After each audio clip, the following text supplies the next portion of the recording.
ఓం శ్రీకృష్ణ పరబ్రహ్మణే నమః.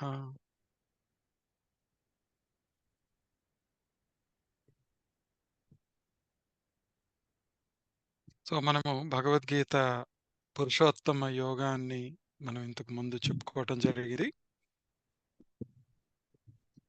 ఈ ఆ పురుషోత్తమ యోగంలో మనం చెప్పుకొని ఆ తత్వాన్ని, పురుషోత్తమ తత్వాన్ని మనము ఎక్స్‌పీరియన్స్ అవ్వటానికి ఇప్పటిదాకా ఏంటంటే మనము 13, 14, 15 అధ్యాయాల్లో ఇంతవరకు ఏంటంటే జ్ఞానాన్ని తెలుసుకున్నాము.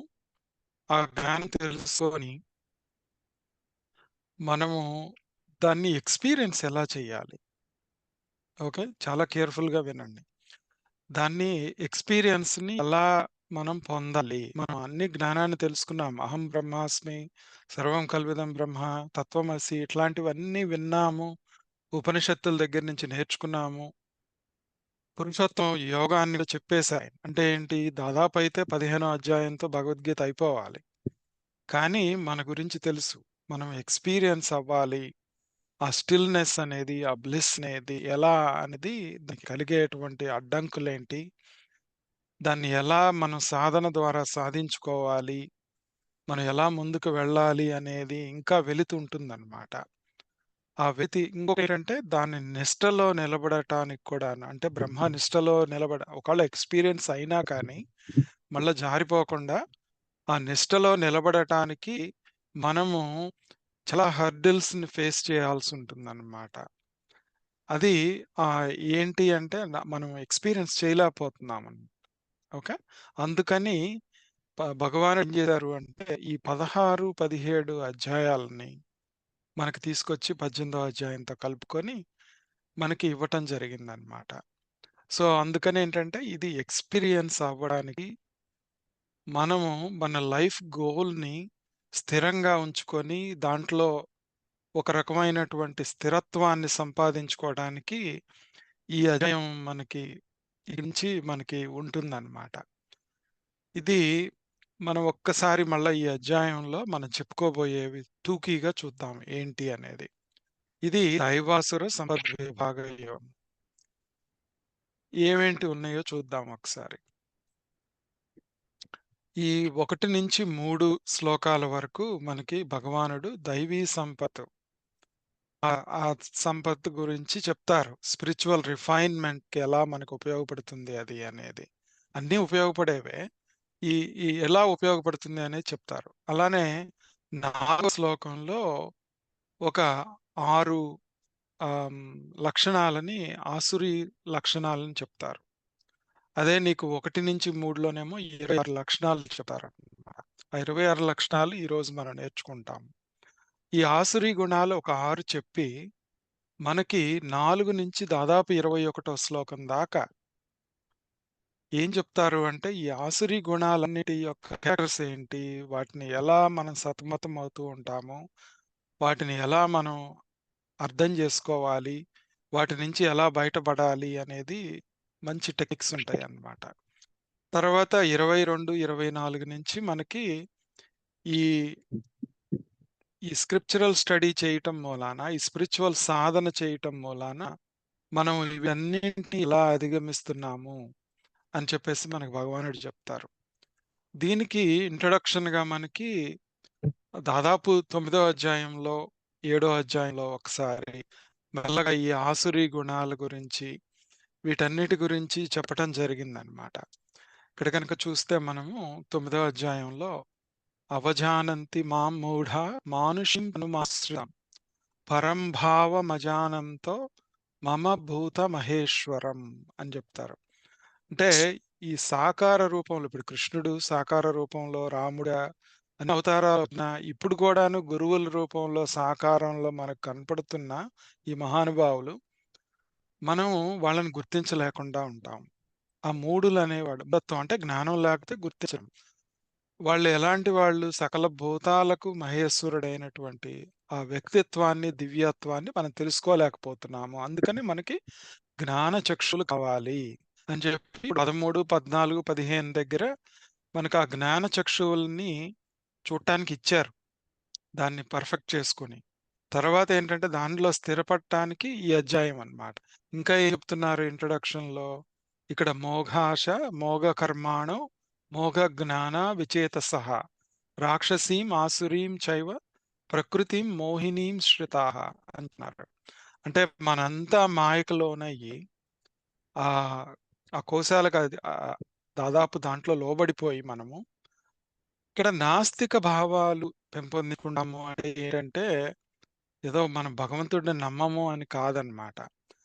ఈ ఆసురీ గుణాలు కూడాను మనం చెప్పుకుంటాం తర్వాత.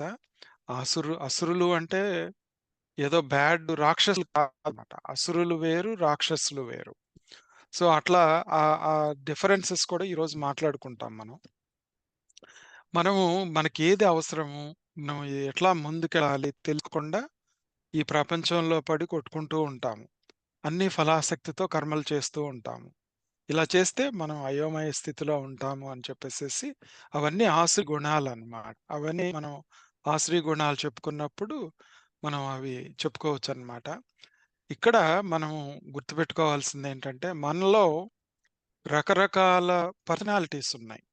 ఈ ఈ స్థిరంగా ఉండటానికి మన పర్సనాలిటీనే అడ్డొస్తుందన్నమాట. ఆ పర్సనాలిటీస్ గురించి కొంచెం తెలుసుకుందాం ఈరోజు.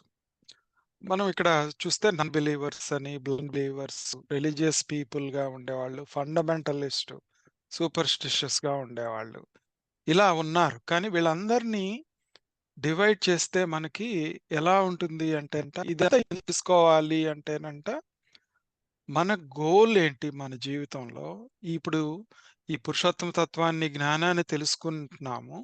కానీ మన గోల్ లైఫ్ అనేది గోల్ ఆఫ్ లైఫ్ అనేది స్థిరంగా ఉంటలేదు మనకి. ఇప్పుడు సపోజ్ మనము పొద్దున్నే లేవాలి. లేచి ఎయిర్‌పోర్ట్‌కో రైల్వే స్టేషన్‌కో వెళ్ళాలి. వెళ్ళాలి అన్నప్పుడు రోజు కొంచెం మామూలుగా పర్లేదులే కొంచెం లేట్ అయినా పర్లేదని లేస్తాం. అలా వెళ్ళాల్సొచ్చినప్పుడు ఇది చాలా అవసరమైనప్పుడు నాకు ఖచ్చితంగా మనస్సు దాన్ని ప్రిపేర్ చేసుకొని ఆ టైంకి నువ్వు లేస్తావు డెఫినిట్‌గా. అంటే ఏంటి నువ్వు నిజంగా కోరుకుంటే డెఫినిట్‌గా చేస్తావు. అది ఆ గోల్‌ని గుర్తుపెట్టుకుంటే అప్పుడేమవుతుందంటేనండి మన వే ఆఫ్ లైఫ్ మారుతుంది. మన జీవన విధానం మారుతుందనమాట. ఈ మళ్ళా జీవన విధానము ఈ గోలు జీవన విధానాన్ని మారుస్తుంది. జీవన విధానం మళ్ళా గోల్ వరకు తీసుకెళ్తుంది మనల్ని. ఈ 2 ఇంటర్‌లింక్డ్‌గా ఉంటాయన్నమాట. మనం గుర్తుపెట్టుకోవాలి. ఇప్పటిదాకా ఏంటి మనము కొన్ని నేర్చుకున్నవి పూజా పునస్కారాలు గాని, జ్ఞానం నేర్చుకోవటం గాని, శ్రవణము చేయటం గాని, ఇవన్నీ కూడాను వేద పూర్వ భాగం లాంటివన్నమాట. అంటే మనకొక వే ఆఫ్ లైఫ్‌నిస్తున్నాయి. వేద అంతభాగం ఏంటి అంటే గోల్ ఆఫ్ లైఫ్ అన్నమాట. అంటే ఏంటి? గోల్ ఆఫ్ లైఫ్ అనేది స్థిరంగా లోపలుండాలి మనకి. అలా అని ఏదో సన్యాసం పుచ్చుకొని, తర్వాత ఏదో అడవుల్లోకెళ్ళిపోవటం అనేది కాదు భగవానుడు చెప్పేదిక్కడ. ఈ గోల్ నీకు స్థిరంగా లోపలుండాలి. మనం ఒక పరీక్ష చదువుకునేటప్పుడు కూడా అంతే గదా! కొన్ని మానేస్తాము. ఆ గోల్ మీదే మనం దృష్టి పెడతాం. ఇప్పుడు ఈ టైప్స్ ఆఫ్ పర్సనాలిటీస్ చూద్దాం ఒకసారి. మనలో ఈ ఎట్లాంటియి ఉంటుంది అంటేనంట, ఒకటి ద్వేష స్వభావంతో, ద్వేష ప్రధాన స్వభావం. అంటే మామూలుగా బాహ్యంగా చూసుకుంటే ఎవరిని వేరే వాళ్ళని ద్వేషించటము, అవి అలా చెప్పుకోవచ్చు. కానీ ఒక సాధకుడుగా, ఒక సత్వగుణంతో కూడా ముందుకు వెళుతున్నప్పుడు కూడాను, మనలో ఒక ఆచారం పట్ల మనకి ఎక్కువ మక్కువ ఉంటుంది. ఇంకో వేరే వాటి పట్ల అంత ఇష్టం ఉండదు మనకి. అంటే సటిల్‌గా కూడా అక్కడ ద్వేష ప్రధాన స్వభావం కొంచెం ఉంటుంది. కానీ అది మనల్ని అంత ఇబ్బంది పెట్టదు గానీ, మనం మారటానికి కష్టపడతామనమాట. ఎందుకంటే దాంట్లో స్థిరంగా ఉండటం అలవాటయిపోతుంది మనకి. సో, ఇక్కడ ఈ ద్వేష ప్రధాన స్వభావం మామూలుగా చెప్పుకుంటే ఏంటంటే, ఇది ఎవరికుంటుంది ఎక్కువగా అంటే, రాక్షస స్వభావం ఉన్న వాళ్ళకుంటుంది. అంటే నాన్ బిలీవర్సు వాళ్ళలో ఎక్కువగా ఈ రా ఈ రాక్షసులు అంటే ఏంటంటే, రక్షంతి జనాః ఏభ్యః ఇతి రాక్షసాః అని చెప్పేసి అర్థం చెప్తారు మనకి. అంటే ఎవరి నుంచైతే మనం రక్షించుకోవాలో వాళ్ళు రాక్షసులంట. ఓకే. మనలో ఉన్న గుణాలు కూడాను వాటి నుంచి రక్షించుకోవాలి మనం. ఆ ద్వేష ప్రధాన స్వభావం ఎక్కడైతే మొలకెత్తుతుందో, మనం దాన్ని జాగ్రత్తగా చూసుకుంటుండాలి. అది ఆధ్యాత్మిక ప్రగతికి ఉపయోగపడదనమాట. ఎందుకంటే, వేరే వాళ్ళ తప్పుల్ని చూడటమే గాకుండా, వాళ్ళని ఎలా కించపరచాలి, వాళ్ళని ఎలా కిందకి తీసుకెళ్ళాలి అని చెప్పి నెగెటివ్‌గా, దారుణంగా ఆలోచిస్తూ ఉంటారనమాట. అది ద్వేష ప్రధాన స్వభావం. మనకు కూడాను ఎక్కడెక్కడ ఆ స్వభావాలు కనిపిస్తున్నాయి. మనకి ఇక్కడ దాకా వచ్చాము అంటే, ఆ రాక్షస స్వభావం అనేది మనలో ఉండకపోవచ్చు. తర్వాతదేంటంటే రాగ ప్రధాన స్వభావం. అంటే ఏంటి? రాగంతో కూడుకున్నది. ఇక్కడేంటి కొంచెం బ్లైండ్ బిలీఫ్సు, రిలీజియస్ పీపులు, ఈ ఫండమెంటలిస్ట్స్ వీళ్ళందరూ వచ్చేటప్పటికి సూపర్‌స్టిషన్ ఇవన్నీ కూడాను కొన్ని పర్సనాలిటీసు ఈ రాగ ప్రధానంగా ఉంటాయి. ఎక్కువగా అంటే ఏంటి? ప్రతిదాని మీద బంధం ఏర్పరచుకుంటాము. అటాచ్‌మెంట్ ఉంటుంది. ఆ కోరికలు తీర్చుకోవడానికి అన్నీ మన కోరికలు తీర్చుకోవటమే కాకుండా, మనకు కావాల్సిన వాళ్ళకి, మన వాళ్ళకి కూడా కోరికలు తీరడానికి దేవుడిని ప్రార్థించటం, ఆ పనులు చేయటం ఇలాంటివన్నీ చేస్తూ ఉంటాం. సో, బేసిక్‌గా పాయింట్ అర్థమైంది మనకి. కాపోతే వీళ్ళకేంటంటే, వీళ్ళు మర్యాదగా ఉంటారు అందరితో. వీళ్ళు రాక్షసుల్లాగా చెయ్యరు. కానీ వాళ్ళ స్వార్థం వాళ్ళు చూసుకుంటూ ఉంటారనమాట. వాళ్ళ స్వార్థమే వాళ్ళకి ఇంపార్టెంటు. నా అన్నదే చాలా ఇంపార్టెంట్ అనమాట. ఇక్కడ వీళ్ళకి వీళ్ళింకా ఏం ఫీల్ అవుతారు అంటేనంట, మనకి వీళ్ళందరూ దీన్నేమంటారంటే వీళ్ళనే అసురులు అంటారు. అసురులు అంటే ఏంటంటే, అసుషు రమంతే ఇతి అసురాహ అని చెప్పి మీనింగ్ చెప్తారు. అసుషు రమంతే ఇతి అసురాహ అంటే అసురులు అంటే ఎవరో రియల్లీ బ్యాడ్ పీపుల్ కాదనమాట. ఇక్కడ మీనింగ్ ఏంటంటే మనం అర్థం చేసుకోవాల్సింది అసుహు అంటే ఇంద్రియాలన్నమాట. ఆ ఇంద్రియాలలో రమించటమే అసుర లక్షణం అన్నమాట. రాగప్రధాన స్వభావం. అంటే రజోగుణంతో ఉంటామన్నమాట. ఇందాక ఫస్ట్‌ది రాక్షస స్వభావం తమోగుణం. ఓకే. మనం అప్పుడప్పుడు తమోగుణంలో గూడా ఉంటూ ఉంటాం. సో, ఇవి 2 దాటుకొని అసురులు అంటే రాగప్రధానంగా ఉండేవాళ్ళు అనేది పర్సనాలిటీ గుర్తుపెట్టుకోవాలి. మనలో కూడాను ఈ అసుర స్వభావం నుంచి నెక్స్ట్‌ది జ్ఞాన ప్రధాన స్వభావం. ఈ ఈ రెండిటి మధ్యలో అటు ఇటు ఊగిసలాడుతూ ఉంటామనమాట. ఈ జ్ఞాన ప్రధాన స్వభావం వచ్చేటప్పటికేంటంటే, వీళ్ళ లక్ష్యం జ్ఞానాన్ని పొందాలి, సత్సంగంలో ఉండాలి, ఆ! సాంప్రదాయాన్ని పాటించాలి అని చెప్పేసేసి చక్కగా సాంప్రదాయాన్ని పాటిస్తూ ఉంటారనమాట వీళ్ళు. ఈ ఇది ఈ వీటిల్లో చాలా వరకు కొంచెం దైవీ గుణాలు కనపడతా ఉంటాయన్నమాట. సో, ఇక్కడేంటి ఈ ఇది దివ్యతే ప్రకాశతే ఇతి దేవః అంటారు. దైవీ గుణాలని. ఆ దివ్యత్వం, తేజత్వం ఏదైతే ఉందో, ఈ గుణాల అలవాటు ఉండటం మూలాన, జ్ఞాన ప్రధానంగా ఉండటం మూలాన, ఆ భక్తిలో కూడా జ్ఞానం ఉండాలి. భక్తిలో కూడా ఒక్కొక్కసారి ఫండమెంటలిస్టులుంటారు, రిలీజియస్ పీపుల్ ఉన్నారు, సూపర్‌స్టిషన్‌తో ఉండేవాళ్ళుంటారు. ఉండటం మూలాన వాళ్ళు రజోగుణ ప్రధానంగా ఉంటారనమాట. సో, అందుకని ఆ జీవన విధానం దెబ్బతింటుంది. జీవన లక్ష్యం కూడాను సరిగా ఉండదనమాట. ఈ 2 గుర్తుపెట్టుకొని ఈ ఇంట్రొడక్షన్‌తో మనం ఈ అధ్యాయాన్ని అర్థం జేసుకోవాలి. ఇంకొక యాంగిల్ ఏంటంటే, మనం అర్థం జేసుకోవాల్సిన యాంగిల్ మనం ఈ అధ్యాయాన్ని చదివేటప్పుడు, సరే మనం జ్ఞాన ప్రధాన స్వభావంతో ఉన్నాం. ఉన్నప్పుడు కూడాను ఇంకా డెప్త్‌లోకి వెళ్ళాలి మనం. ఇది చాలా ఇంపార్టెంట్ అన్నమాట. అంటే ఏంటి? ఒక గృహస్థుగా ఈ లక్షణాలన్నీ మనం ఎలా పాటిస్తున్నాము? ఒక గృహస్థుగా ఉండి వానప్రస్థంలోకి, సన్యాసంలోకి ఎలా వెళ్ళాలి? గృహస్థుగా ఉండి వానప్రస్థంలోకి, సన్యాసంలోకి ఎలా ఉండాలి? మనకి చాలా ఛాలెంజెస్ కలుగుతా ఉంటాయి మనకి. మన ఫ్యామిలీస్‌తో గాని, ఫ్రెండ్స్‌తో గాని, ఈ ఈ సమాజంలో మనము గృహస్థుగా వ్యవహరిస్తూ సన్యాసిగా, తర్వాత వానప్రస్థుడిగా జీవించటం నేర్పిస్తుంది ఈ అధ్యాయం మనకి. అది మనకి కష్టతరంగా ఉంటుంది గదా! అందుకని ఇది నేర్చుకుంటామనమాట. ఆ యాంగిల్ కూడా చూడాలనమాట. ఆ యాంగిల్‌లో కూడా మనం దీన్ని చెప్పుకుందాము ఈ అధ్యాయాన్ని. సో, ఇప్పుడు మనము ఈ కర్మయోగము, ఉపాసనా యోగము, జ్ఞాన యోగము ఈ 3 కలుపుకుంటేనే మనము ఆత్మ సాక్షాత్కారం వైపుకి వెళ్ళేది మోక్షము, మోక్ష మార్గం వైపుకి వెళ్ళింది అని చాలా సార్లు చెప్పుకున్నాం మనం. సో, ఇది ఈ ఈ ఒకసారి సమ్మరైజ్ చేసుకుంటే ద్వేష స్వభావం ఉండేది, రాక్షస స్వభావం, రాగప్రధానంగా ఉండే అసురీ స్వభావం, జ్ఞానప్రదాంగంగా ఉండేది దైవీ స్వభావం. అది టూకీగా అన్నమాట. సో, ఈ యాంగిల్స్‌తో మనము ఈ అధ్యాయాన్ని నేర్చుకొని, మనలో మార్పులు తెచ్చుకోవడానికి చాలా ఉపయోగపడుతుంది. ఈ మొట్టమొదటి 3 శ్లోకాల్లో మేబీ 4 కుదిరితే ఈరోజు. ఈ 3 శ్లోకాల్ని బాగా అర్థం చేసుకోవడానికి ఈరోజు ప్రయత్నిద్దాం మనం. సో, ఇప్పుడు ఫస్ట్ శ్లోకం చూసుకుంటే, ఇది శ్రీ భగవానువాచ అభయం సత్వసంశుద్ధిః జ్ఞానయోగవ్యవస్థితిః దానం దమశ్చ యజ్ఞశ్చ స్వాధ్యాయస్తప ఆర్జవం అని చెప్తా ఉన్నారిక్కడ. దీంట్లో ఒక 9 క్వాలిటీస్‌ని ఈ దైవీ క్వాలిటీస్‌ని ఫస్ట్ 3 శ్లోకాల్లో దైవీ క్వాలిటీస్ చెప్తున్నారని అనుకున్నాం గదా! ఈ 3 ఏమేంటి అవి? ఒక్కొక్కటి మనం తీసుకుందాం. ఈ అభయం అనేది అభయం అంటే నిర్భయత్వంగా ఉండటం. ఫియర్‌లెస్‌గా ఉండటం. అంటే మనసు ప్యూర్‌గా సత్వ సంశుద్ధి, మనసు ప్యూర్‌గా ఉండటము. తర్వాత జ్ఞాన యోగ వ్యవస్థితి. అంటే ఆ జ్ఞాన యోగంలో జ్ఞానం తెలుసుకోవటమే గాకుండా ఆ యోగంలో ఉండటం. జ్ఞాన యోగ వ్యవస్థితి అని చెప్పారు.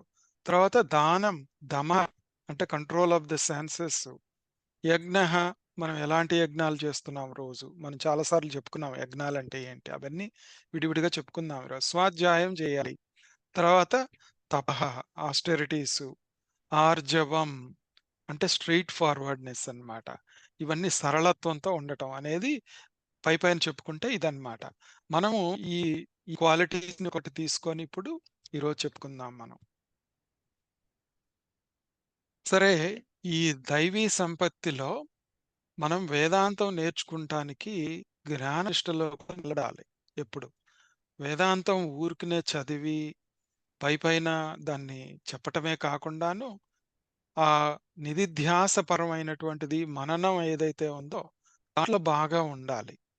సో, ఇప్పటిదాకా మనకి చాలా అధ్యాయాల్లో భగవానుడు రెండో అధ్యాయంలో స్థితప్రజ్ఞుడి లక్షణాల గురించి చెప్పారు. పరాభక్తుడి యొక్క లక్షణాలు మనకి 12 అధ్యాయాలు చెప్పారు. తర్వాత 13 అధ్యాయంలో కూడాను మనకి చాలా రకాలైనటువంటి ఈ గుణాతీతుల లక్షణాలు గాని, క్షేత్రజ్ఞుడు ఎలా ఉంటాడు క్షేత్రజ్ఞుడు అని, ఇలా చాలా సార్లు చెప్పారు మనకి. ఈ క్యారెక్టర్స్ అన్నీ చెప్పటం జరిగింది. మళ్ళా ఇక్కడ ఎందుకు చెప్తున్నారిది? ఎందుకు చెప్తున్నారు?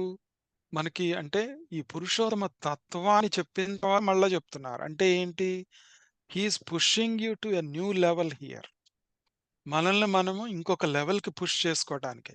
అభయం అనగానే ఏదో ఫియర్‌లెస్ అనే ఒక చిన్న ఉదాహరణతో అట్లా వదిలేయకూడదనమాట. దీన్ని డెప్త్‌లోకి తీసుకెళ్ళాలి మనం. ఎలా తీసుకెళ్లాలో చూద్దాం ఇప్పుడు. అభయం అంటే ఏంటి? ధైర్యం ఉండటము, ఆత్మస్థైర్యం ఉండటము. ఓకే. కరేజ్.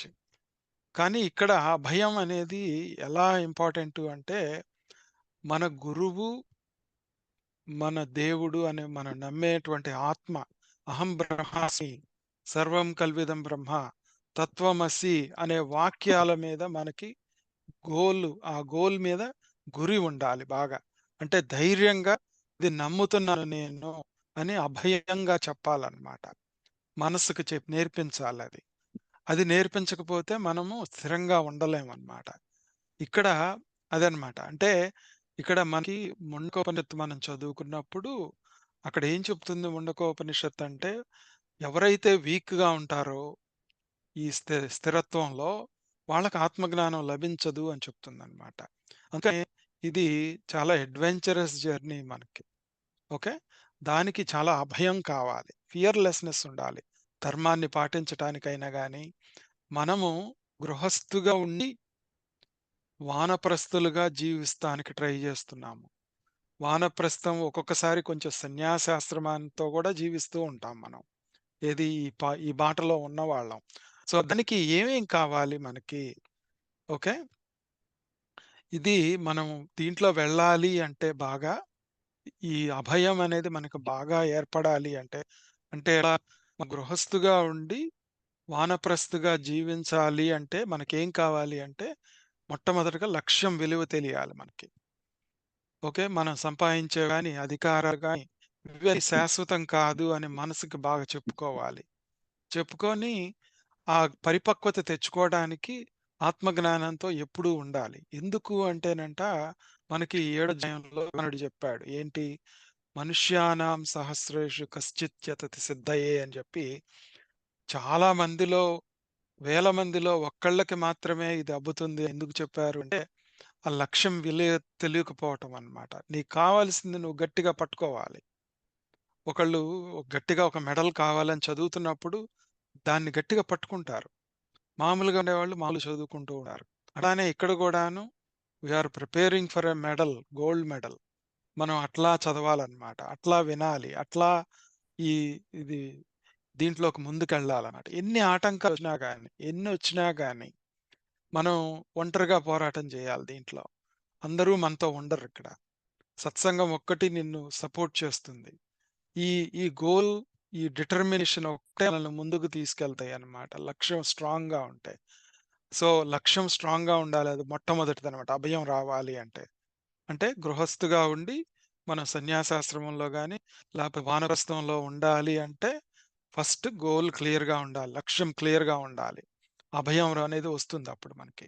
శరణాగతి ఉండాలి. నెక్స్ట్‌ది రెండోది. శరణాగతి ఏంటికంటే, మనం మామూలుగా చెప్పుకుంటే భగవంతుడి భగవత్ ప్రసాద బుద్ధి, భగవదర్పణ బుద్ధి అని చెప్పి నేర్చుకున్నాము.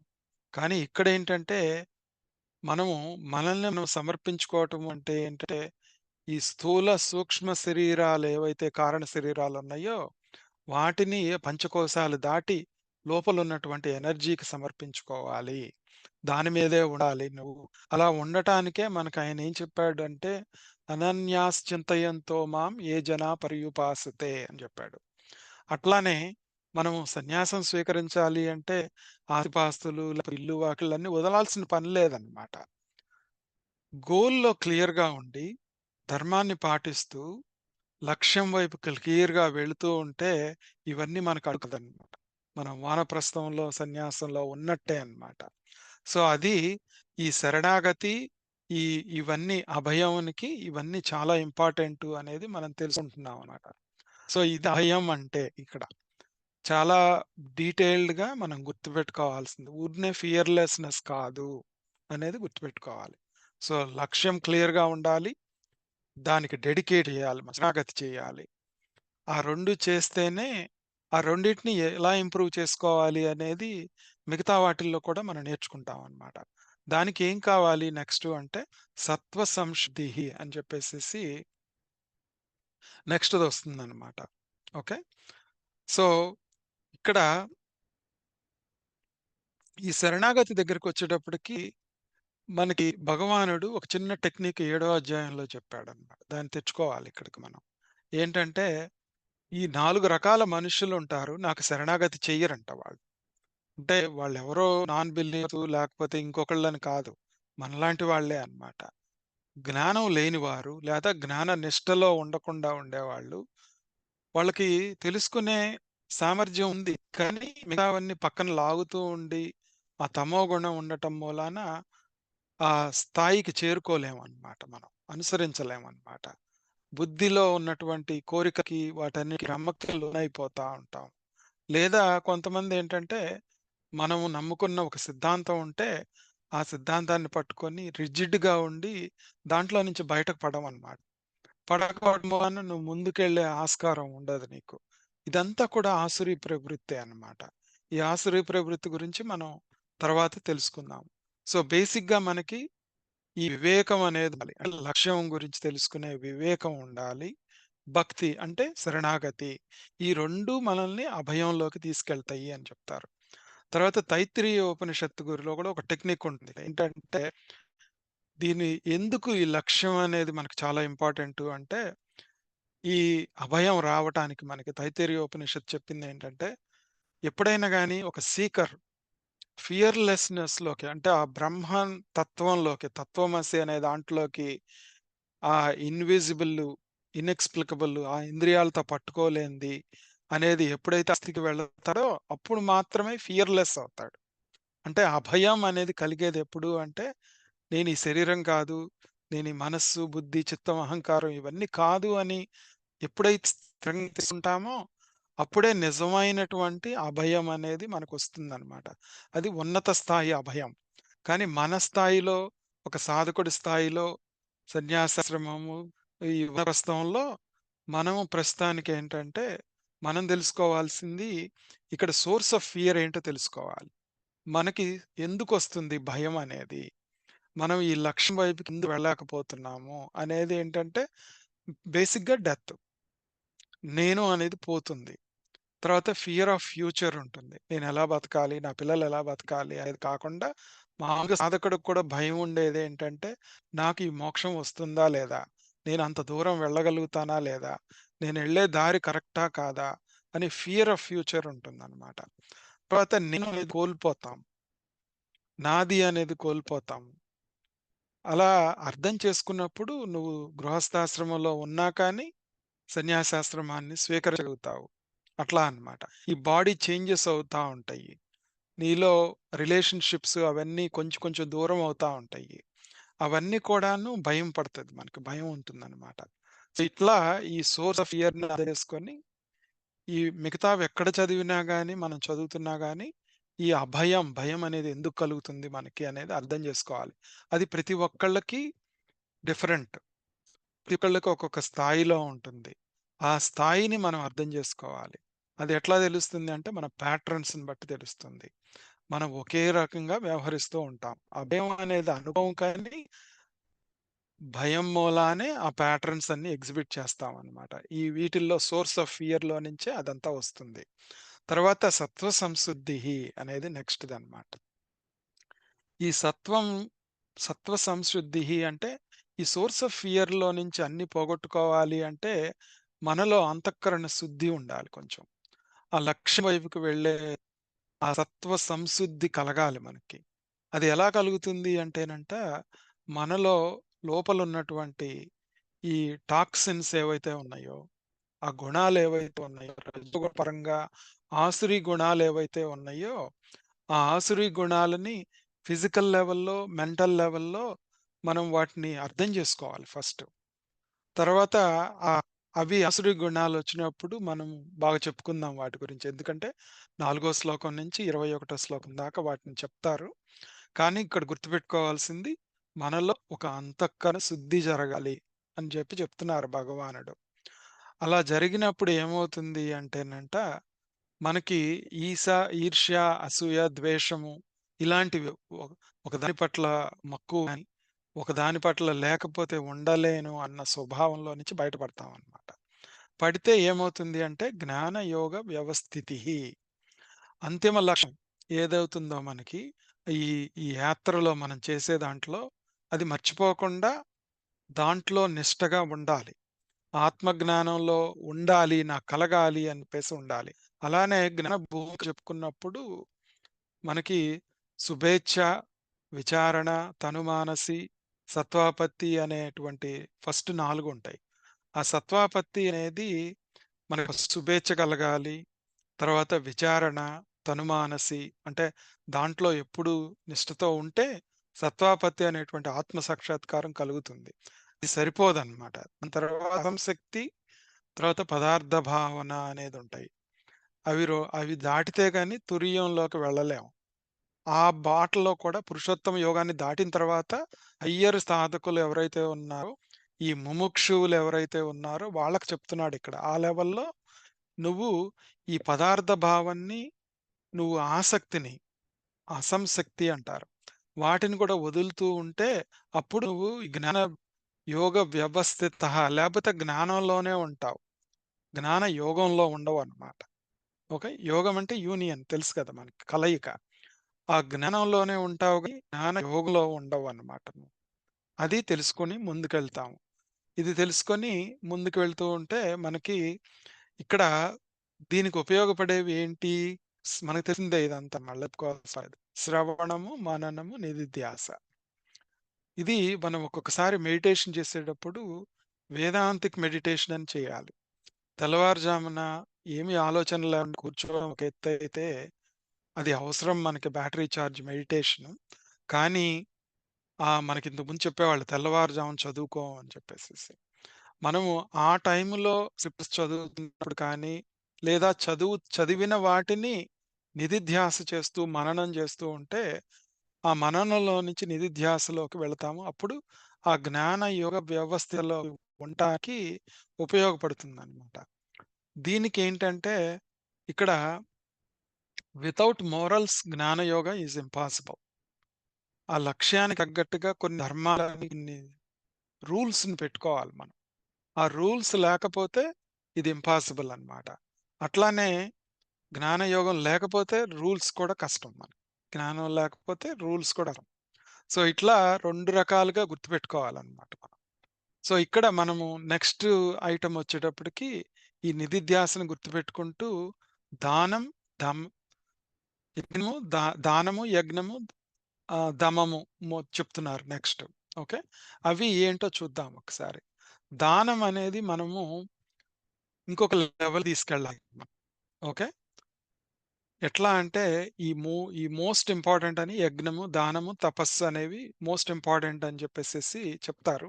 ఇదంతా ఎక్కడి నుంచి తీసుకొచ్చారు అంటే మనకి బృహదారణ్యకోపనిషత్తు నుంచి ఈ అధ్యాయంలో చెప్పాలనుకున్నది భగవానుడు అక్కడి నుంచి వస్తుందన్నమాట మనకి బృహదారణ్యకంలో నుంచి. దీన్ని మనం చూద్దాం ఏంటి అనేది. మామూలుగా దానం అంటే తెలుసు మనకి. కానీ అలా కాదు. ఇంకొంచెం ఎదుగుదాం మనం. గృహస్థిగా ఉండి మనం సన్యాసాశ్రమంలో ఉండాలి, వానప్రస్థంలో ఉండాలి అంటే ఏం చేయాలి? అనేది చూద్దాం. ఎట్లా అంటేనంటే ఇక్కడ ఈ దాన గుణంలో మనకు ముఖ్యంగా మనల్ని ఎఫెక్ట్ చేసేవేంటంటే లోభం అన్నమాట. గ్రీడ్. గ్రీడ్ ఏంటి అది ఎలా మనకి ఒక రకమైనటువంటి ఇన్‌సెక్యూరిటీ ఉంటుంది. అభద్రతా భావన ఉంటుంది. దానికోసమే మనం అక్యుములేట్ చేసుకుంటూ ఉంటాం అన్నీ. ఇది ఉంటే నేను సుఖపడతాను అనే ఉద్దేశ్యంతో ఉంటామన్నమాట. సో, ఈ బాహ్యమైనటువంటి వస్తువులు అలానే ఇప్పుడు జ్ఞానంలో వెళ్తూ ఉంటాము. ఒక గృహస్థుగా మనం జ్ఞానాన్ని నేర్చుకుంటూ ఉంటాం. నేర్చుకునేటప్పుడు కూడా ఇంకా నేర్చుకోవాలి, అది నేర్చుకోవాలి, ఇది నేర్చుకోవాలనే ఒక తపన మనలో కలుగుతా ఉంటుంది. తపన ఉండటం మంచిదే. కానీ దాన్ని లక్ష్యం వైపుకి తీసుకెళ్ళాలి తప్పితే, దాన్ని ఇంకొక వైపుకి తీసుకెళ్తే అది కూడా లోభం అవుతుందన్నమాట. ఓకే. దీన్ని దానంలో ఎందుకు చెప్తున్నారు అంటే, దానం అనేది ఇంకొకళ్ళకి ఇచ్చేదే కాదన్నమాట. ఈ దానం ఏంటంటే ఒక స్థూల శరీరంలో, సూక్ష్మ శరీరంలో ఉంటూ నీకు నువ్వు దానం ఏమిచ్చుకుంటున్నావు? మంచి క్వాలిటీస్‌తో నీకు నువ్వు లక్ష్యం వైపుకెళ్ళడానికి నీకు నువ్వు దానం ఏమిచ్చుకున్నావు? నువ్వు లోభంతో ఉంటే నీకు నువ్వు ఇచ్చుకోలేవన్నమాట. అక్కడ దానంలో అది మిస్ అవుతున్నావన్నమాట. ఇది అంతర్ముఖం అయితే మనం చెప్పుకోవాల్సిందన్నమాట. ఈ అభద్రతా భావన. సో, అది పక్కన పెట్టేస్తే తర్వాత మనం అధార్మిక జీవితాన్ని మనం వెళ్ళకూడదన్నమాట. వెళ్ళకుండా ధార్మికంగా ఉండాలి. ఎందుకంటే మనలో అలజడి కలగకూడదు. అలజడి కలిగితే ఆ వచ్చేటువంటి దానం అనేది సరిగా ఉండదన్నమాట మనకి. ఓకే. ఆ దానం యొక్క విలువ తెలీదు మనకప్పుడు. ఈ ఇందాక చెప్పాను కదా! బృహదారణ్యకోపనిషత్తులో మనకి యజ్ఞము, దానము, తపస్సు అనేవి 3 కలిపి ఈ ఈ 3 మనల్ని ముందుకు తీసుకెళ్తాయి అని చెప్పేసి చెప్పారు. ఒక సెట్ అన్నమాట ఇది. ఏది అసోసియేట్ అవ్వకపోయినా కష్టం అన్నమాట. అంటే మనం చేసే ప్రతి పని ఒక యజ్ఞంలాగా ఉండాలి. ఓకే. మనం ఆ యజ్ఞాల గురించి 4గో అధ్యాయం భగవద్గీతలో చెప్పుకున్నాము. ఆ యజ్ఞాలు మనం చెప్పుకున్నాం కదా! గుర్తుంది. తర్వాత ఈ తపస్సు అనేది కూడాను మనం ముందు మనం చెప్పుకుందాం మళ్ళా. ఇక్కడ ఇంకొకటి ఏముండాలి అంటే దానం దగ్గర కూడాను మనకి అది అహింసతో కూడుకొని ఉండాలి. హింసతో ఉండకూడదు దానం అనేది. ఇక్కడ హింస అంటే ఏంటంటే ఏదో మనము వాళ్ళకి హింసించటము, వాళ్ళని మాటలతో ఇబ్బంది పెట్టటము అది మాత్రమే కాదనమాట. మనము దానం చేస్తున్నప్పుడు మనలో నేను చేస్తున్నానన్న భావన, వాళ్ళు నాకు తగ్గి ఉండాలి. నాలో వాళ్ళ నుంచి మనం ఎక్స్‌పెక్ట్ చేసేది ఉంటే అది హింస అనమాట. ఆ హింస వాళ్ళనేదో హింస పెడుతున్నామని కాదు. దానివల్ల ఒక ఇంప్రెషన్ ఏర్పడుతుంది. ఒక వాసన ఏర్పడుతుంది. నన్ను వీళ్ళు గుర్తుపెట్టుకోవాలి. నన్ను వీళ్ళు రికగ్నైజ్ చేయాలి అనే భావన కూడాను అది హింస కింద వస్తుందనమాట. అక్కడ కూడా ఆ అలవలో అహింస ఉండాలి. ఆ అహింస ఎలా వస్తుంది మనకంటే వైరాగ్యం ఉండాలి.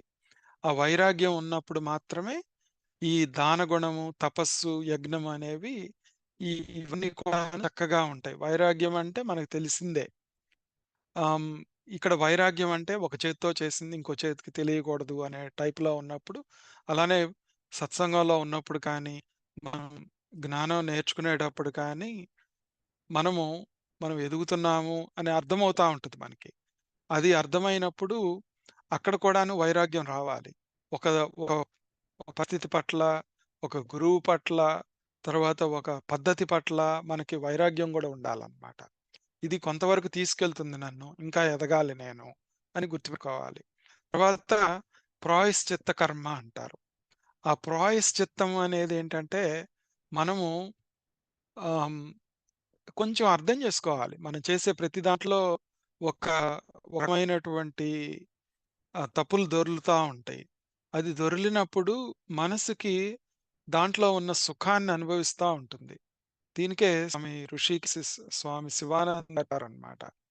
ఈరోజు నేను ఎలా ఒకళ్ళని మాట్లాడాను, ఎవరితో ఏం చేశాను, దానికి తగ్గట్టుగా దాన్ని మనసుని ఒక తపస్సులాగా దాన్ని ఆహ్, మనం కొంచెం కష్టపెట్టుకొని, కొంచెం ఒక అంటే కష్టపెట్టుకోవటం అంటే ఏదో కొట్టుకోవటం ఇట్లా గాదు.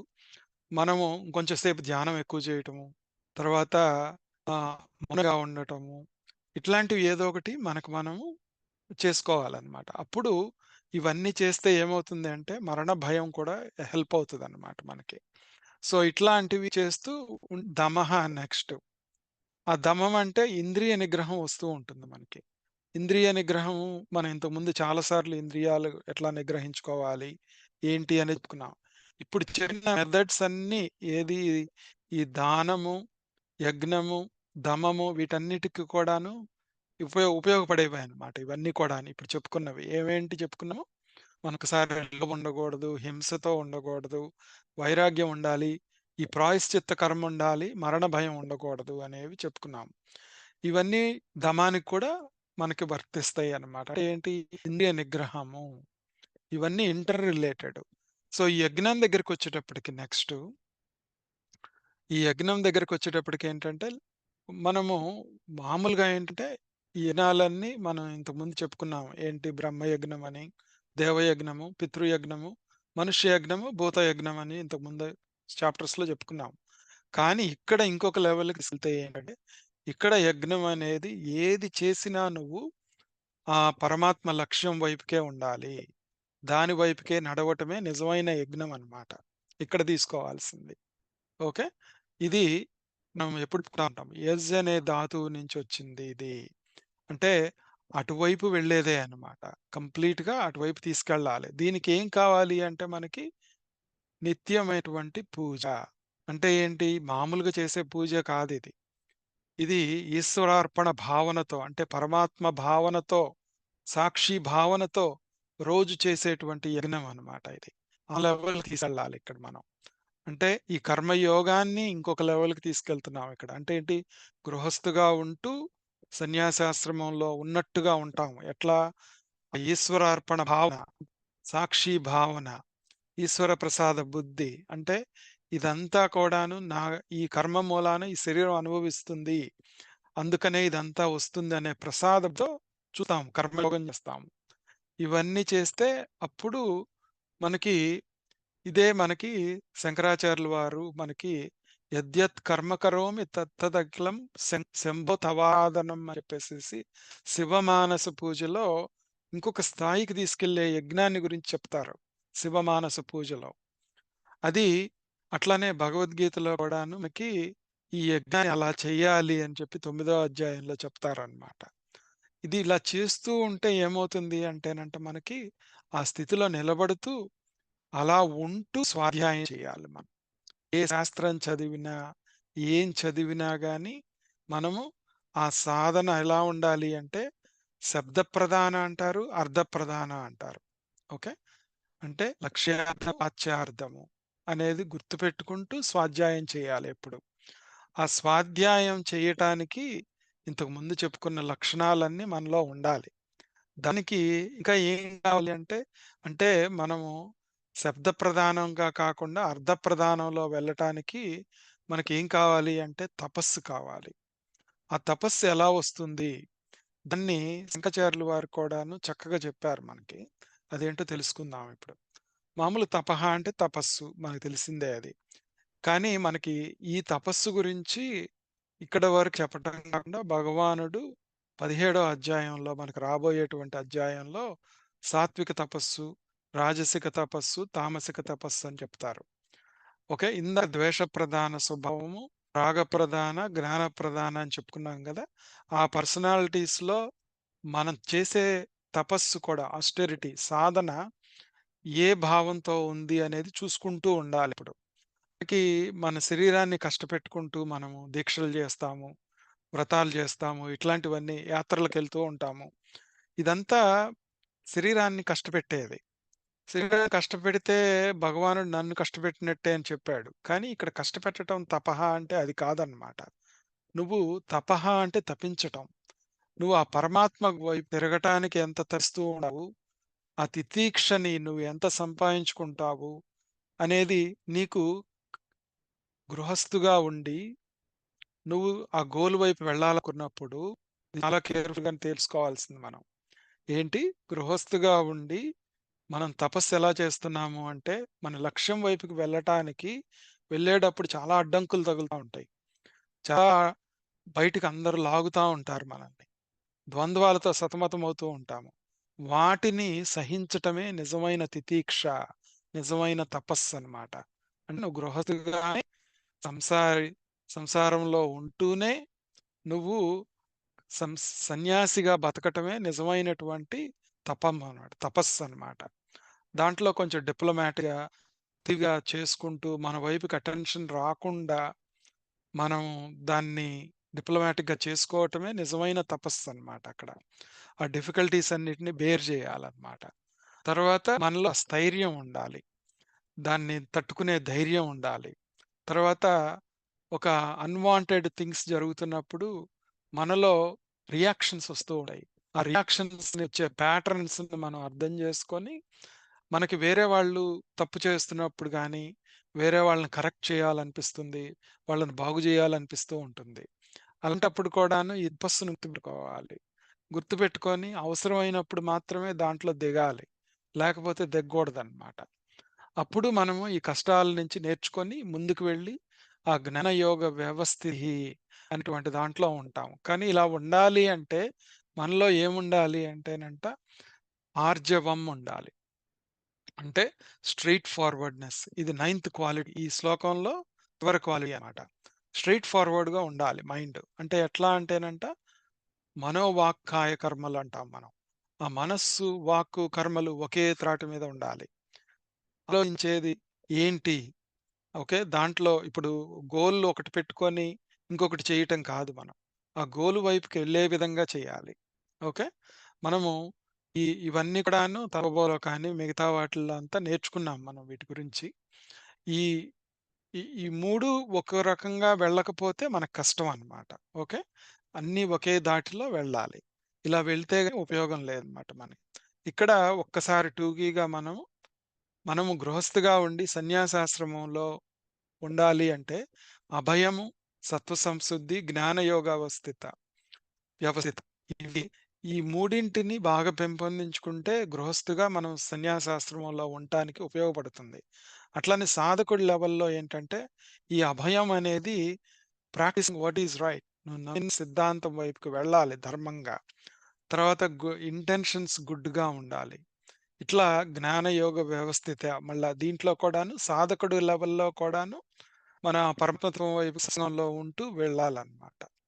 తర్వాత సిద్ధుడి లెవెల్‌లో అంటే ఈ సత్వాపత్తి, జ్ఞానయోగ జ్ఞాన భూమికల్లో ఈ ఆత్మ సాక్షాత్కారం పొందిన కూడాను ఈ అసంశక్తి తర్వాత పదార్థ భావన పోయి తురీయానికి వెళ్ళాలి అంటే సిద్ధడ లెవెల్‌లో అన్నమాట ఇది. అక్కడ అభయం అంటే ఏంటంటే నువ్వు నీ ద్వారా ఎవరి ఫియర్ ఇన్వోక్ చేయకూడదు. ఈ ప్రపంచాన్ని సర్వం కల్విదం బ్రహ్మ అని అర్థం చేసుకొని, దాంట్లో జాగ్రత్తగా మసులుకోవాలి నువ్వు. ఓకే. అట్లా సత్వ సంశుద్ధి వచ్చేడికి ఇలా అది చేయాలి, ఇది చేయాలి. సత్వంలో కూడాను సంశుద్ధి ఉండాలి. ఇవన్నీ స్థాపించటము, అందరికి హెల్ప్ చేయటము, ఇట్లాంటి వాటిల్లో మళ్ళా సిద్ధుడు అయిన తర్వాత కూడాను పడిపోతామనమాట. అక్కడ జ్ఞానయోగ వ్యవస్థితి మనకు ఉండాలనమాట. సో, ఇట్లా ఈ వాసనా క్షయం, మనోనాశనం జరగాలనమాట. గృహస్థాశ్రమం దగ్గరికొచ్చేటప్పటికేంటంటే, మనము ఈ గృహస్థాశ్రమంలో నుంచి వానప్రస్థం వైపు వెళ్ళాలి అంటే, ఇందాక చెప్పుకున్నట్టుగా దానము, దమము, యజ్ఞము, ఈ తపస్సు అనేవి ఒక స్థాయి నుంచి ఇంకొక స్థాయికి తీసుకెళ్ళాలి. ఈ బ్రహ్మచర్యంగా ఉన్నప్పుడు వాళ్ళు స్వాధ్యాయం ఇంపార్టెంట్ అన్నమాట. ఇక్కడ బ్రహ్మచర్యము అంటే బ్రహ్మముహూర్తంలో లేచి, ఆ స్వాధ్యాయం అనేది చేస్తే నిధిధ్యాస బాగా జరుగుతుందన్నమాట. మననం బాగా జరుగుతుంది. ఇది ఇట్లా ఇవన్నీ ఊరికే లిస్ట్ చేశానిక్కడ. వానప్రస్థము, ఆర్జవం ఎలా ఆర్జవం అన్ని ఆశ్రమాలకు అప్లై చేస్తుందన్నమాట ఇట్లా. సో, ఇప్పుడు మనం ఇవన్నీ నేర్చుకున్న తర్వాత నెక్స్ట్ శ్లోకానికి వెళ్దాం. అహింసా సత్యమక్రోధః త్యాగः శాంతిరపైశునం దయాభూతేష్వలోత్వం మార్దవం హ్రీరచాపలం. ఇక్కడ మళ్ళా కొన్ని గుణాలను చెప్తున్నారు భగవానుడు. అహింస. ఓకే. ఒక్కొక్కటి మళ్ళా చూద్దాం. అహింస. ఇందాక మనము కొన్ని క్వాలిటీస్‌లో అభయం గురించి చెప్పుకున్నప్పుడు, హింస అంటే ఏంటి? అంటే మనోవాక్కాయ కర్మలతో చేసేటువంటిదేదైనా గాని, మనకు మనం చేసుకునేదైనా గాని, మనల్ని మనం we beat around beat our selfs lot of times. మనం ఆ శరీర పీడనం చేయటము గాని, తపస్సు చేసేటప్పుడు గాని, ఏదైనా గాని అది కూడా హింసే అన్నమాట. ఆ హింసలన్నింటినీ గుర్తుపెట్టుకొని మనము ముందుకు వెళ్ళాలన్నమాట. అది చేయటానికి మనకేం తెలియాలి? సత్యం తెలియాలి. ఆ ట్రూత్‌ఫుల్‌నెస్ అనేది మనకు తెలియకపోతే దాంట్లో మనము ఉండలేమన్నమాట. ఇది ఈ ఈ అహింస అనేది కూడాను మనలో ఒక ప్రశాంతతను తీసుకొస్తుందన్నమాట. అహింస జోలికి పోకుండా ఉంటే. అంటే ఏది వయలెంట్‌గా ఉండకూడదు. ఆలోచనలు కానీ, చేసే విధానం కానీ. ప్రతిసారి కూడాను జాగ్రత్తగా అంటే ఒక రజోగుణ ప్రధానంతో ఉండకూడదన్నమాట. ఆహ్, హ్మ్. మనం నియమాలను పెట్టుకోవాలి. మన ప్యాటర్న్స్‌ని బట్టి మన నియమాలను పెట్టుకొని ఒక్కొక్కళ్ళకి ఒక్కొక్క రకమైన హింస మార్గం చేసుకోవాలి. హింస అనేది ఒక్కొక్క రకంగా జరుగుతా ఉంటుంది. సో, సత్యాన్ని తెలుసుకొని, నాకేది కావాలి అనేది తెలుసుకొని, నాకు ప్రియమైనటువంటిదేంటి? నా శ్రేయస్సు అయినటువంటిదేంటి? అనేది తెలుసుకొని, ఆ సత్యం, జ్ఞానం, అనంతం బ్రహ్మ అనేటువంటి లక్ష్యం వైపుకి వెళ్తూ ఉండాలన్నమాట. తర్వాత మనకు ప్లెజెంట్ థింగ్స్ జరుగుతున్నప్పుడు కూడాను, ఆ సత్యాన్ని మర్చిపోకూడదనమాట. ఆ గోల్‌ని మర్చిపోకూడదు. సో, మనం ఒక్కొక్కసారి ధర్మ సంకటంలో పోతూ ఉంటాం. మనం ఎట్లా ఈ పరిస్థితిలో ఎలా వ్యవహరించాలి అనేటప్పుడు, ఒక్కోసారి డైరెక్ట్‌గా ముక్కుసూటిగా ఉన్నా మన వైపుకి అటెన్షనొస్తుంది. ఒక్కొక్కసారి ధర్మాన్ని గట్టిగా చెప్పాలి. ఒక్కొక్కసారి అది ఆ డిప్లొమసీని అర్థం చేసుకొని బేసిక్‌గా ఇక్కడేంటంటే, నా గోల్ వైపు నుంచి నేను తిరగకుండా, నేను ఆ డిప్లొమాటిక్‌గా ఆ పరిస్థితిని సరికొని ముందుకు వెళ్తూ ఉండాలనమాట. లేకపోతే కష్టం. సో, ఇది ఈ సత్యం దగ్గర జాగ్రత్తగా ఉండాలి. అది చేస్తూ ఉంటే ఏమవుతుంది అంటే, అక్రోధః నువ్వు ఎప్పుడైతే ఈ అహింస ఇవన్నీ ఎప్పుడైతే ప్రాక్టీస్ చేస్తున్నావో, ఈ ఆబ్సెన్స్ ఆఫ్ యాంగర్, ఈ అక్రోధః అనేది మనం మామూలుగా అర్థం చెప్పుకుంటే కోపాన్ని అదుపులో పెట్టుకోవటం అన్నమాట. కానీ ఇక్కడ ఇంకొంచెం లోపలికెళ్ళాలి. ఏంటి అంటే మనకొచ్చేటువంటి ఈ ప్యాటర్న్స్‌లో మనం చేసేటువంటి పనుల్లో మనలో కొన్ని ఎమోషన్స్ వస్తా ఉంటాయి. మనకి మనం లోపల గూడాను కొంచెం కోపం వస్తూ ఉంటుంది మనకి. కొంచెం ఇంటాలరెన్స్ ఉంటుంది. ఆ ఇంటాలరెన్స్ మూలాన మనలో కొన్ని మార్పులు జరుగుతా ఉంటాయి. మనం బయటికి చెప్పకపోవచ్చు, చేయకపోవచ్చు. కానీ మానసికంగా రియాక్ట్ అవుతాం అన్నమాట. దాన్ని కూడా అక్కడ అర్థం చేసుకొని, ఆ క్రోధః అనేది ఆ లెవెల్‌కి తీసుకెళ్ళాలన్నమాట. మనకి ఏదో ఒక కోపం వచ్చేది ఎక్కడ అంటే, ఏదో ఒక తప్పు జరుగుతుంది మన ముందు. ఎవరో సరిగ్గా బిహేవ్ చేయట్లేదు. తర్వాత మనకి ఎందుకు కోపమొస్తుంది అనేది, ఆ ఇంటాలరెన్స్ ఎందుకొస్తుంది? ఏ స్థాయిలో వస్తుంది? ఎవరు చేస్తే వస్తుంది? ఇప్పుడు కొంతమంది తప్పు చేసినా, పోన్లే వాడు చావాడు చస్తాడని చెప్పి వదిలేస్తాం. కొంతమంది చేస్తేనేమో ఊరుకోము. గట్టిగా ఉంటాం. ఆ ప్యాటర్న్స్ ఏంటి మనలో? ఎక్కడ నేను రియాక్ట్ అవుతున్నాను అనేది ప్రాక్టీస్ చేయాలి బాగా. ఇక ఈ ఈ ఈ మనం ఇంకొకటేంటంటే ప్రీ ఫార్మ్డ్ ఒపీనియన్ మూలాన కూడాను ఈ క్రోధంలోకి వెళ్ళిపోతాం అన్నమాట. అక్కడ no feelings exist without conclusive thoughts అన్నమాట ఇక్కడ. అవన్నీ మనకి మెకానికల్ థింకింగు ఒక ప్యాటర్న్ ఉండటం మూలాన మనం అయన్నీ చేస్తామనమాట. ఇవన్నీ చేస్తూ ఉండి మనం అబ్జర్వ్ చేసుకుంటా ఉంటే అక్రోధాల నుంచి మనం బయటపడగలుగుతాం. అంటే క్రోధంలో నుంచి బయటపడి అక్రోధః అనేటువంటి క్యారెక్టర్ మనం అలవరుచుకోగలుగుతాం అనమాట. నెక్స్టు త్యాగః. త్యాగః వచ్చేటప్పటికేంటంటే మనము బాహ్య సన్యాసము, అంతర్ సన్యాసం ఇక్కడ. లైఫ్ స్టైల్ అంటే గృహస్థుగా ఉండి మనం సన్యాసాశ్రమంలోకి వెళ్ళాలి అంటే ఈ త్యాగం అనేది ఇంపార్టెంట్ అన్నమాట. ఇక్కడ మనం నేర్చుకోవాల్సింది కర్మఫల త్యాగం. ఇంతకుముందు మనం తెలుసుకున్నవే కాతే మళ్ళా రీటరేట్ చేసుకుంటున్నాము. మనం సన్యాసి ఆశ్రమాన్ని గృహస్థిగా స్వీకరించాలి అంటే మొట్టమొదటి స్టెప్ కర్మల త్యాగం చేయాలి. తర్వాత అంతర్ సన్యాసం చేయాలి. బాహ్య సన్యాసం కాదు. బాహ్య సన్యాసం అందరికి కనిపించేది. అంతర్ సన్యాసం చేయాలి. ఒకదాని పట్ల వ్యామోహము అటు కాకుండా మాకి నాకిది లేకపోతే నేను బతకలేను. నాకిది కావాలి అనే ఆలోచనను వదలటమే అంతర్ సన్యాసం. అట్లానే ఏది జరుగుతున్నా గానీ ఆ ప్రసాద బుద్ధితో అంటే ఇక్కడ ప్రసాద బుద్ధి అంటే ఏంటి? నా కర్మల మూలాన జరుగుతుందది.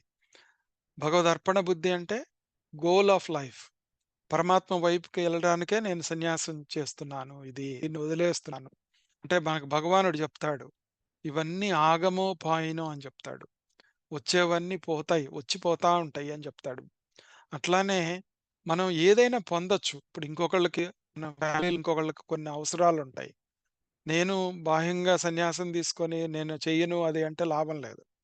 అంతర్ సన్యాసంతో వాళ్ళేం కోరుకున్నా వాళ్ళకి మంచిదైంది చేస్తూ, దాంట్లో నువ్వు ఫలాన్ని త్యాగం చేస్తూ, దానికి అటాచ్‌మెంట్ లేకుండా నువ్వు ఒకటి ఎంజాయ్ చేసినా గానీ, దాంట్లో వాళ్ళ కోసం చేసినప్పుడు అది ఎంజాయ్ చేస్తున్నట్టే బయటకి నటిస్తూ ఉంటావు. కానీ, నీకు దాని పట్ల వ్యామోహం ఉండదనమాట. అలా చేస్తూ ఉంటే గృహస్థిగా మనం సన్యాసంలోకి త్యాగంతో వెళ్తాం. అదే నిజమైనటువంటి రెనౌన్సియేషన్. ఇలా చేస్తే ఏమవుతుంది అంటే, తర్వాత మనలో శాంతిహి వస్తుంది. ఆ శాంతి ఏంటి అంటే, మనలో ఒక రకమైన ట్రాంక్విలిటీ ప్రశాంతంగా ఉంటది. ఎప్పుడైనా శాంతి అనేది వచ్చిపోతా ఉంటుంది. ఓకే. ఇది బాగా గుర్తుపెట్టుకోవాలి. మనం గృహస్థిగా ఉన్నప్పుడు ఈ శాంతి వస్తూ పోతూ ఉంటుంది. కానీ మనం ప్రశాంతంగా ఉండటానికి ప్రయత్నించాలి. ప్రశాంతంగా ఉండటం అంటే ఏంటి అంటే, ఆ జ్ఞాన యోగ వ్యవస్థితిః అని చెప్పుకున్నాం. అంటే ఏ శాంత స్వభావం ఏదైతే ఉందో, ఇంతకు ముందు నేర్చుకున్న క్యారెక్టర్స్ అన్నీ వాటిని స్థిరపరుచుకుంటూ, దృఢపరుచుకుంటూ వెళుతూ ఉంటే, ఈ శాంతి కాస్త ప్రశాంతి అవుతుందనమాట. దాన్నే ట్రాంక్విలిటీ అంటాము. అప్పుడు ఇది రియల్ మెడిటేషన్ అవుతుంది. నువ్వు అన్ని పనులు చేస్తున్నా గాని, నువ్వు మెడిటేషన్‌లో ఉంటావన్నమాట. ఇది చేస్తూ ఉంటే, ఇలా చేస్తూ ప్రశాంత స్థితిలో ఉంటే ఏమవుతుంది అంటే, దాన్ని దృఢపరుచుకోవాలి అంటే, మనకు కావాల్సింది అపైశునం. అపైశునం అంటే ఏంటంటే, మనము సత్వశుద్ధి జరుగుతున్నప్పుడు, ఈ సత్వ సంశుద్ధి జరుగుతున్నప్పుడు, ఈ మంచి క్వాలిటీస్ ఫాలో అవుతున్నప్పుడు, మనకి వేరే వాళ్ళలో ఉన్న తప్పులు కనపడుతూ ఉంటాయి బాగా. ఆ వేరే వాళ్ళ తప్పుల్ని సరిదిద్దాలన్నటువంటి ఆలోచన వస్తూ ఉంటుంది. వాళ్ళ పట్ల తక్కువ భావం వస్తూ ఉంటుంది. ఓకే. నేను జ్ఞానం ఎక్కువ నేర్చుకున్నాను. అవతల వాళ్ళకి ఇంకా లేదు అన్న ఒక ఆలోచన రావచ్చు. ఇట్లాంటివన్నీ నేను మంచి భక్తుడిని. వీళ్ళకి ఇంకా భక్తి డెవలప్ అవ్వాలి.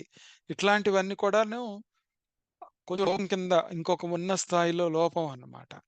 అది మంచి గుణాలని జాగ్రత్తగా పట్టుకుంటూ, ఆ సత్వ సంశుద్ధి వైపుకి వెళుతూ ఉండాలన్నమాట. అలా వెళితే అప్పుడు దయాభూతేషు అంటారు. అంటే ఇది ఈ అపైశునం రావటానికేంటంటే, మనం స్పీచ్ ఎలా ఉండాలి? మన మాట సాఫ్ట్‌గా ఉండాలి. క్లారిటీ ఎంతవరకు మాట్లాడాలో అంతవరకు మాట్లాడాలి. హానెస్టీ ఉండాలి నీ భావంలో. తర్వాత వాళ్ళ దృష్టితో మాట్లాడాలి. వాళ్ళ కోసం మాట్లాడాలి. ఓకే. అది వాళ్ళు వాళ్ళు వాళ్ళ పాజిటివ్ క్వాలిటీస్‌ని హైలైట్ చేసి వాళ్ళని ఎంకరేజ్ చేయాలి. ఇది ఈ అపైశునం అన్నమాట. లేకపోతే పైశునం. అట్లా వెళ్ళటానికి మనకి దయ గావాలి. ఈ దయ మనకి ఈ తెలిసిందే మనకి. దయ ఏ లెవెల్‌లో ఉండాలి అంటే, మనకి అది లవ్ అంటే ఒక ప్రేమ స్వభావం ఉండాలి. ప్రేమ స్వభావం ఎప్పుడొస్తుంది? నాది అనుకున్నప్పుడు ఒస్తుంది. ఇదంతా పరమాత్మ తత్వమే. అంతటా వ్యాపించి ఉన్న పరమాత్మేను. అందరూ పరమాత్మ స్వరూపులే అనే భావం ఉన్నప్పుడు నాదే. ఆ నాలోకి అంతా ఇముడ్చుకున్నప్పుడు ఆ దయా స్వభావము, ప్రేమ స్వభావము బాగా వస్తాయన్నమాట. అందుకనే మనకి లోకా సమస్తా సుఖినో భవంతు అని మన చేత చెప్పించేది ఎప్పుడు ఎందుకంటే, అందరిలో ఉన్న భగవంతుడే నేను. అంతా ఉన్నది నేనే అని తెలుసుకోవటానికే అందరూ సుఖంగా ఉంటే నేను సుఖంగా ఉంటాను. అనుకుంటా. సో, అట్లానే ఇదన్నమాట. సో, ఇట్లా ఇది చేస్తూ నెక్స్టు దానికి మనకి అలోలత్వం. దయాభూతేషు అలోలుతం అంటారు. అంటే ఇక్కడ ఈ అలోలుప్తం అంటే ఏంటంటే, మనకి ఇంద్రియ వస్తువులు మనం అనుభవించేవి మన ఎదురుగా ఉన్నా కానీ, వాటి ఆకర్షణకు లోనవ్వకుండా, లొంగకుండా మనం ఉండగలగటమే అలోలుప్తం అన్నమాట. ఓకే. అలానే ఒకళ్ళలో తప్పు కనపడుతుంది మనకి. వాళ్ళని హైలైట్ చేసి, వాళ్ళని కించపరుస్తూ, వాళ్ళని తక్కువ చేస్తూ మాట్లాడటం అనేది కాకుండా, దాన్ని కంట్రోల్ చేసుకొని, ఆ ఇంద్రియాన్ని వాళ్ళకు ఉపయోగపడే విధంగా, వాళ్ళు ఉన్నతంగా ఎదిగే విధంగా నువ్వెప్పుడైతే మారుస్తావో, అది లోలోప్తమం అన్నమాట. అంటే నీకు చాయిస్ ఉన్నా కానీ, ఆ ఇంద్రియాన్ని నువ్వు ఎంజాయ్ చేయకుండా ఉండటం అన్నమాట. ఓకే. అది చాలా ఇంపార్టెంట్. నీకు ఫ్రీ విల్ ఉంది. ఇస్తున్నావు అన్నీ. నువ్వు చేయగలిగిన అధికారం ఉంది. ఓకే. ఆపర్చునిటీ ఉంది. అయినా కానీ కంట్రోల్డ్‌గా ఉంటావు. అంటే ఏంటి? గృహస్థాశ్రమంలో ఉంటూ సన్యాసాశ్రమంలో ఉన్నట్టన్నమాట. ఇట్లా జ్ఞానులు చాలా ప్రశాంతమైనటువంటి మనస్సుని కలిగి ఉంటారనమాట. ఇక్కడ ఒక క్యారెక్టర్‌ని గుర్తుపెట్టుకోవాలి మనం. ఎట్లా అంటే ఇది మరి సుభాషితాల్లోనో ఎక్కడో వస్తుందనమాట. ఏంటంటే జ్ఞానులు ఎలా ఉంటారంటేనంట 2 టైప్స్ ఉంటాయి. ఇది చాలా ఇంపార్టెంట్ మనకి. వాళ్ళు ఒక కోణంలో నుంచి చూస్తే వాళ్ళ మనసు బలంగా ఉంటది. వజ్రం కన్నా కఠినంగా ఉంటారంట. ఇంకో కోణంలో నుంచి చూస్తే సుకుమారంగా, పుష్పం కన్నా కోమలంగా ఉంటారని సుభాషితం చెప్తుంది మనకి. అంటే ఏంటి అంటేనట ఎవరైనా వాళ్ళని అవమానపరుస్తున్నా, నిందిస్తున్నా గాని వాళ్ళ మనసు కఠినంగా ఉంటుంది. అంటే ఏంటి? వాళ్ళని క్రిటిసైజ్ చేస్తున్నా గాని వాళ్ళు తొణక్కకుండా, బెనకుండా కఠినంగా వజ్రంలాగా ఉంటారనమాట. అదే ఎవరినన్నా ఏదన్నా అనాల్సొచ్చినప్పుడు, అట్లాంటివొచ్చినప్పుడు వాళ్ళు పుష్పంలాగా సున్నితంగా ఉంటారంట. అది ఎంత చక్కగా సుభాషితం ఇక ఈ దయాభూతేషు అలోలుప్త్వము, ఈ మార్దవం అనేది ఇట్లాంటివన్నీ ఓకే. మర్యాదగా మాట్లాడటం అనేది మార్దవం అన్నమాట. ఓకే. ఆ సాఫ్ట్ క్యారెక్టర్ అనేది మనం సాఫ్ట్‌గా ఉండటమే కాదు, వాళ్ళల్లో వాళ్ళు ఇన్‌సైడ్ కఠినంగా ఉంటారు వజ్రంలాగా. అది అలా ఉంటారు. ఇంకొక క్యారెక్టర్ ఏంటంటే నెక్స్ట్ హ్రీహి అంటారనమాట. ఈ జ్ఞానికి 2 ప్రవృత్తులు ఉంటాయి. ఓకే. కఠినంగా ఉంటారు, మృదువుగా ఉంటారు. కానీ మిగతా వాళ్ళందరం ఎలా ఉంటామంటే ఆపోజిట్‌గా ఉంటాం. దాన్ని రివర్స్‌లో ఉంటాం మనం. ఇక్కడ హ్రీహి అంటే ఏంటంటే మనము షైగా ఉండకుండా ఉండటం. అంటే సిగ్గుపడకుండా ఉండటం. ఇక్కడ సిగ్గుపడటము అంటే ఏంటి అంటే మంచి పనులు చేయటానికి, మనం నడిచే దారిలో వెళ్ళటానికి, మనం ధర్మాన్ని పాటించటానికి, ఇంకొకళ్ళు ఎవరేమనుకుంటారని పట్టించుకోకుండా, మనం చేయగలిగింది చేస్తామన్నమాట. అదొకటి. ఇంకొకటేంటంటే గురుతత్వంలో ఉన్నప్పుడు అందరి ముందు గురువుకి సాష్టాంగ నమస్కారం చేయటం ఎలా అనేది గురువు గీతలో నేర్పిస్తాడు శివుడు పార్వతికి. అంటే ఎంతమంది ఉన్నా గాని గురువు ముందు సాష్టాంగ నమస్కారం చేయమని చెప్తారనమాట. భగవంతుడి ముందు సాష్టాంగ నమస్కారం చెయ్యి అంటారు. ఎందుకు అంటే ఈ హ్రీహి అనేది ఈ క్యారెక్టర్ నీకు ఆహ్, నీలో నుంచి చాలా బాగా డెవలప్ అయ్యి అది పోతుందనమాట. పోవటానికి ఉపయోగపడుతుంది మనకి. అంటే మంచి పని చేస్తూ సత్వ సంసిద్ధి అవ్వడానికి భయపడాల్సిన పని లేదు అని చెప్తున్నారనమాట. అట్లానే అచాపలం నెక్స్ట్. అచాపలం అంటే ఏంటంటే, ఈ మనము చపలత్వంతో మనం స్థావరము, స్థాణువు అని చెప్పుకున్నాము.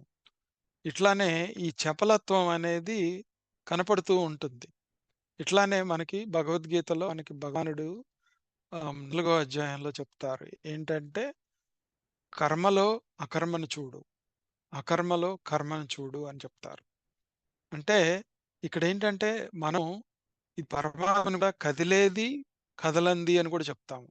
కదులుతూ ఉన్నా కదలంది అని చెప్తాం. అంటే ఇన్ని భావాలు ఎందుకు చెప్తున్నాము అంటే, ఎప్పుడైనా గాని ఒక స్థిరత్వం అనేది ఉన్నప్పుడు, ఆ స్థిరత్వంలో మనం ఉన్నప్పుడు మిగతావన్నీ కదులుతున్నా గానీ నీకు డిస్టర్బెన్స్ ఉండదనమాట. ఓకే. డిస్టర్బెన్స్ లేకుండా మనం ఉండగలుగుతాం. అది మంచి క్వాలిటీ అన్నమాట. సో, ఇట్లా ఈ చపలత్వం లేకుండా ఉండటమే అచపలం అన్నమాట. అంటే మనం నమ్మిన గోల్ వైపుకి వెళ్ళటము, మనం నమ్మిన దాన్ని గట్టిగా పట్టుకోవడము ఇది ఇంపార్టెంట్ అన్నమాట అక్కడ. ఓకే. నెక్స్ట్ మూడో శ్లోకం. మూడో శ్లోకంలో కొన్ని చెప్తున్నారు. ఏంటో చూద్దామది. తేజ క్షమా ధృతిః శౌచమద్రోహనాత్మాత భవంతి సంపదం దైవీం అభిజాతస్య భారత. ఇక్కడ ఒక 6 క్వాలిటీస్ చెప్తున్నారు భగవానుడు. ఏంటి? తేజస్సు, క్షమ, ధైర్యము, బాహ్య శుద్ధి. ఓకే.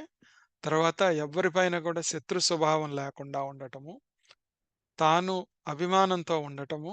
ఇవన్నీ లేకుండా ఉండటమే దైవీ సంపదతో ఉన్న లక్షణాలు అని చెప్పేసి ఈ 3 శ్లోకాలని దీంతో కంక్లూడ్ చేస్తున్నారనమాట. ఇప్పుడు ఒక్కొక్కటి చెప్పుకొని మనం ఈ రోజుకి ముగిద్దాం. తేజః. తేజః అంటే ఏంటి? మనలో ఉన్నటువంటి ఇన్నర్ గ్లోరీ అన్నమాట. లోపలున్న తేజస్సు.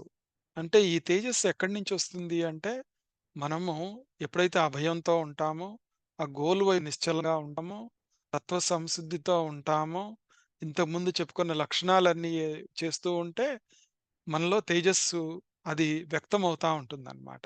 ఆ తేజస్సు అది ఉండటం మూలాన అది మనలో ఒక రకమైనటువంటి అభయాన్ని గూడా క్రియేట్ చేస్తుందనమాట. అంటే ఏంటి? ఫస్ట్ అభయం ఉండాలి ఒక లెవెల్‌లో. ఇంకొక లెవెల్‌కి తేజస్సు వస్తుంది. ఆ లెవెల్‌లో తేజస్సు మళ్ళా నిన్ను ఫీడ్ చేసి దాన్ని ఇంకా ఫియర్‌లెస్‌నెస్‌కి తీసుకెళ్తుంది. ఇంకా జ్ఞానయోగ వ్యవస్థితికి తీసుకెళ్తుందనమాట.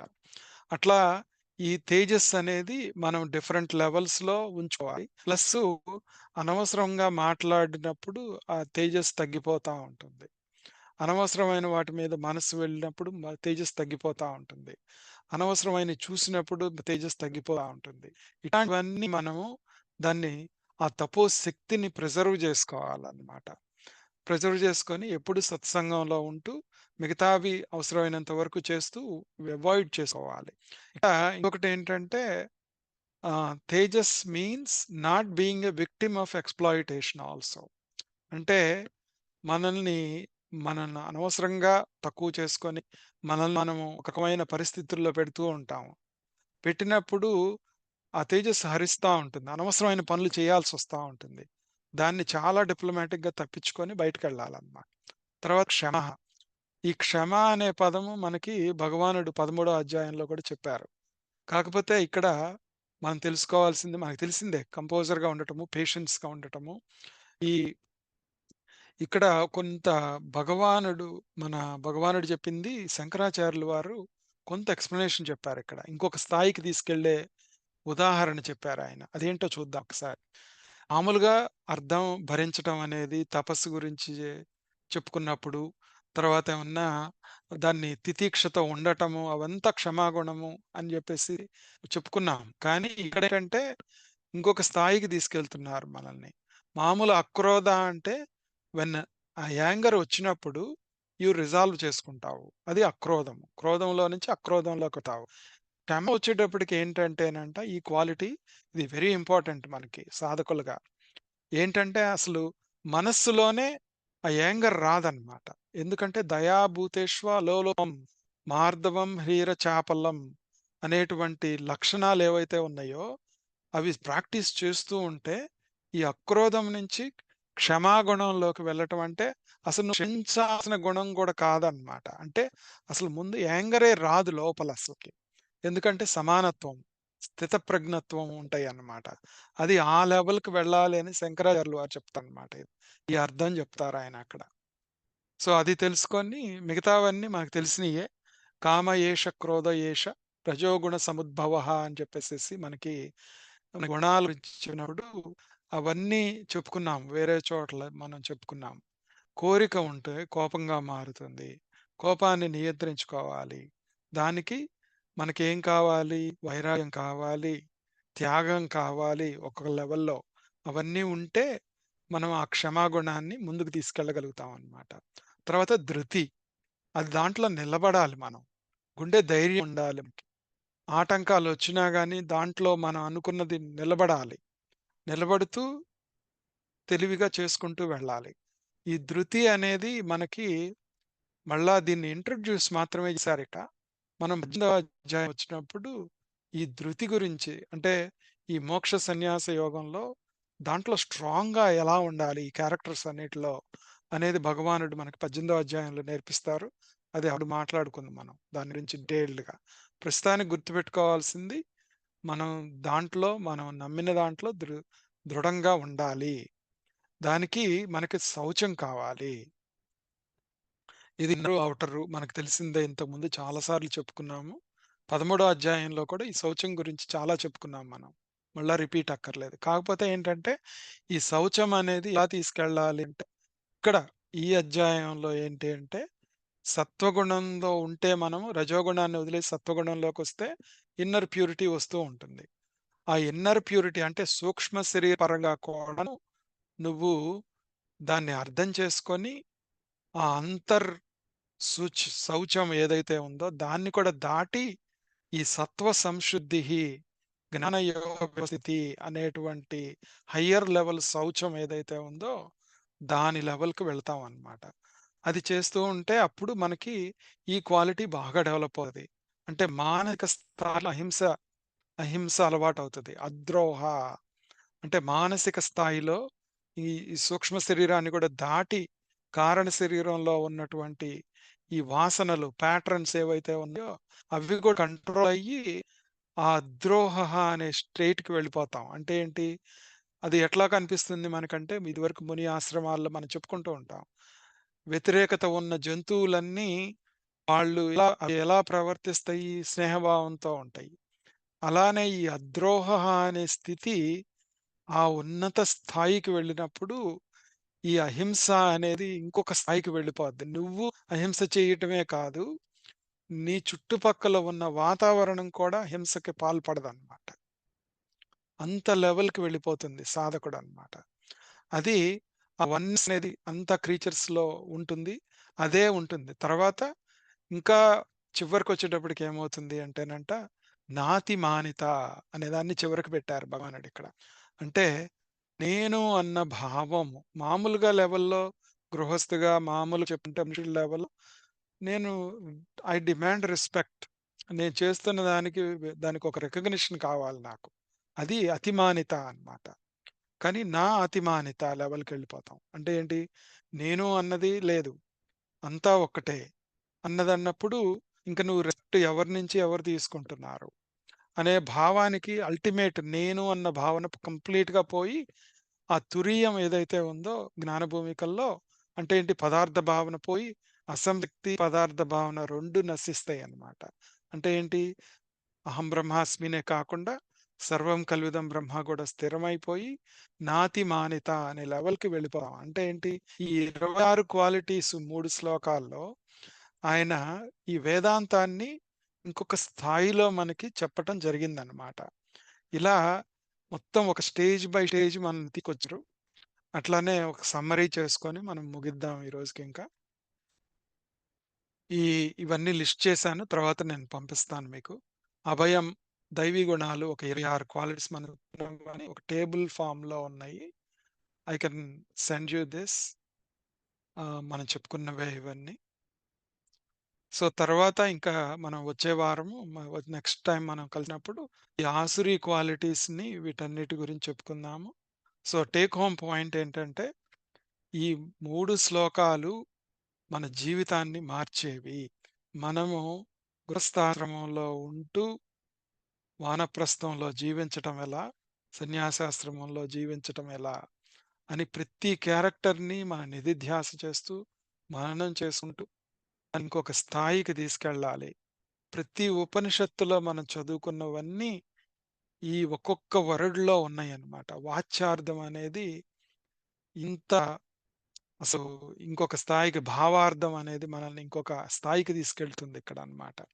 సో, అది తెలుసుకొని ఆయనేం చెప్తున్నారు అంటే, ఈ సంపదలన్నీ సంపదాం దైవీం అభిజాతస్య 26 దైవీ సంపత్తి ఒక ఈ పరిపూర్ణుడైన వ్యక్తిలో ఉంటాయి అని చెప్పారన్నమాట. ఇదంతా నేర్పించి నా కృష్ణ పరమాత్మకి నమస్కరించుకుంటూ ఓం తత్సత్.